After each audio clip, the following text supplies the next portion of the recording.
But we begin with new images of the oil leak that's still gushing a mile beneath the surface of the Gulf of Mexico. What you're looking at here is the leak, the main oil leak on the ocean floor that is the cause of the environmental disaster looming over the entire Gulf region. This is one of the two leaks at the Deepwater Horizon well that has resulted in more than 4 million gallons of oil being dumped into the Gulf of Mexico so far. Up to this point, most of what we've seen are images of oil slicks on the surface of the water. But BP finally released this video tonight, apparently under pressure from federal officials. The Deepwater Horizon's rig is, of course, located in the Gulf of Mexico. It's now sunk on the ocean floor about 40 miles off the coast of Louisiana. The company that owns the rig, Transocean, is based in Switzerland. The company that leased the rig and is now trying to clean up the mess is, of course, BP, B as in Britain. They're headquartered in London. Now, these offshore rigs are technically ships. They can move around. So even though they're giant skyscrapers on water, they have to be flagged as if they are boats, as if they're ocean-going sea vessels. That means they have to say what country they're coming from. You want to know where this Swiss rig, leased by a British company to drill American oil, is flagged? It flies the flag of the Marshall Islands. Huh? Where are the Marshall Islands? All the way over, yeah, oh, keep going. Oh yeah, over here. A tiny little cluster of islands, sort of off the northern coast of Australia, maybe? Roughly the same size population as the town of Palo Alto, California. Now, was this giant rig built in the Marshall Islands? No, it was built in South Korea. Is this giant rig helmed by people from the Marshall Islands? Not that anybody knows of. Are any of the companies involved here headquartered in the Marshall Islands? No. So why does this giant oil rig have the flag of this teeny tiny, totally unrelated country? Oh, right. Because the Marshall Islands have relatively lax maritime regulations. You see, where you're flagged isn't just a matter of what sort of taxes you pay and stuff. It's a matter of what sort of safety regulations you are held to. The U.S. Coast Guard, which goes around inspecting vessels in U.S. waters for obvious reasons, inspects foreign flagged rigs a little differently. How many wells do they drill in the Marshall Islands? I don't know of the Deepwater Horizon. Obviously, never drilled. It's what's called a flag of convenience in the sense that the Marshall Islands, they're flagged under the Marshall Islands. They meet the standards that the Marshall Islands Registry proposes. A classification society goes on board on behalf of the Marshall Islands Registry and makes sure that they, in fact, comply with all those standards. The inspectors from the Marshall Islands Approved Classification Society go on board, and then Coast Guard officials essentially verify those findings. Had this oil rig been flagged as an American vessel, a U.S. vessel, while it was pumping American oil, the Coast Guard would have conducted the inspections themselves, and U.S. regulations are, of course, more stringent than Marshall Islands regulations. Nobody's saying that that would have prevented this disaster, but the fact that this rig inexplicably chose to fly the flag of the Marshall Islands when it had nothing to do with the Marshall Islands tells you a lot about the relationship between regulators and inspectors and safety monitors and the companies that try to evade them. In our country, the agency that regulates offshore oil drilling is the Minerals Management Service, the MMS. And based on what's come out in the last few weeks, it sort of seems like in recent years, MMS just gave up the job of being a constructive antagonist to the oil industry. A Wall Street Journal examination found that over the last decade, MMS, quote, shifted most of the job of crafting safety regulations to the oil industry itself. Neat. Before this disaster ever happened, the MMS was famous as the agency where a manager snorted crystal meth off a toaster oven.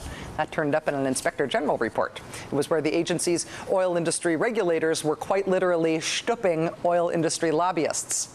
Not metaphorically stooping them, literally stooping them. Now, in the wake of this disaster, the Obama administration is proposing a major overhaul of the Minerals Management Service. They're proposing breaking the agency up. Meanwhile, the investigation into why the BP disaster happened is still underway in Washington, a day after oil executives from BP and Transocean and Halliburton all tried to pin the blame on each other for this disaster. The chairman of a top House committee today put the blame squarely on all of their shoulders. This catastrophe appears to have been caused by a calamitous series of equipment and operational failures. If the largest oil and oil service companies in the world had been more careful, 11 lives might have been saved and our coastlines protected. Regardless of which corporation ends up taking on the lion's share of both the blame and the financial responsibility, the bottom line here is that with offshore drilling, it is indisputable that what we have been doing is something that we don't know how to do safely. That is proven by the fact that every single technological solution that has been used to try to stop this thing, you keep hearing this, every single technological solution they are trying has never before been used at this depth. You keep hearing that over and over again, right? It's been more than 3 weeks since this disaster first struck, and this remains the scene, a mile underwater, tonight, right now. Oil companies are approved to drill at this depth, even though they have no idea how to fix it if something goes wrong at this depth. And we're drilling deeply more now than we ever have before. In 1990, deepwater drilling in the Gulf of Mexico produced 20,000 barrels of oil a day, 20,000. By last year, that had jumped to 1 million barrels a day.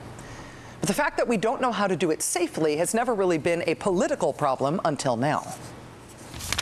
I ask whether or not all three of you can separately guarantee that a spill like this will never happen again in U.S. waters on your watch. Mr. May. I cannot guarantee that. Mr. Newman. I cannot guarantee it. Mr. Probst. But I'm afraid that with the best will in the world, I don't think any individual could guarantee that we will not see another oil spill as a result of drilling activity. Yeah. In the shadow of the BP oil disaster jaw-dropping hearings, Senators John Kerry and Joe Lieberman introduced climate change legislation in the Senate today, the American Power Act. Among other things, it includes subsidies for offshore oil drilling. Subsidies, taxpayer subsidies. These oil companies already don't pay federal royalties on anything that they drill out there. But how about expanded taxpayer subsidies for them to do it too, to do it more? This is, not to put too fine a point on it, our oil. And yet we're paying them to drill it, and then we're not collecting a percentage from it, even though it's ours, and even though we bear the environmental disaster risk whenever anything goes wrong. The blood pressure down news about the new climate bill is that coastal states will now be able to veto any new drilling projects within 75 miles of their coastlines. Now, one coastal state governor, Charlie Crist of Florida, is already taking preemptive action. Governor Crist is asking Florida state legislators to approve a state constitutional amendment in Florida to ban oil drilling in state waters forever. It's already a state law there, but a constitutional amendment would make it essentially permanent. Governor Crist used to be a supporter of offshore drilling, but apparently in the wake of this disaster, he has changed his mind, as have a lot of Americans, if you put any stock in the recent poll numbers on this issue. Whether this is just politics or an honest change of opinion on this, it's worth noting that not every politician is reacting to this disaster in the same way that Governor Crist in Florida is. Take Democratic Senator Mary Landrieu of Louisiana, for instance. Looking at the same set of facts, looking at the same disaster, she reacted to the crisis this way. The record will show that from 1947 until 2009, 175,813 barrels have been spilled out of 16 billion produced. That is 1,000th of 1% of total production. See, that's supposed to be the good news. This is no big deal. It's such a tiny percentage of what we produce. Why let a little spill like this bother you? This is what is it? What'd she say? 1,000th of 1% of total production. There is so much more that could spill, says the senator whose own state is staring down the barrel of 4 million gallons of coastal oil and counting.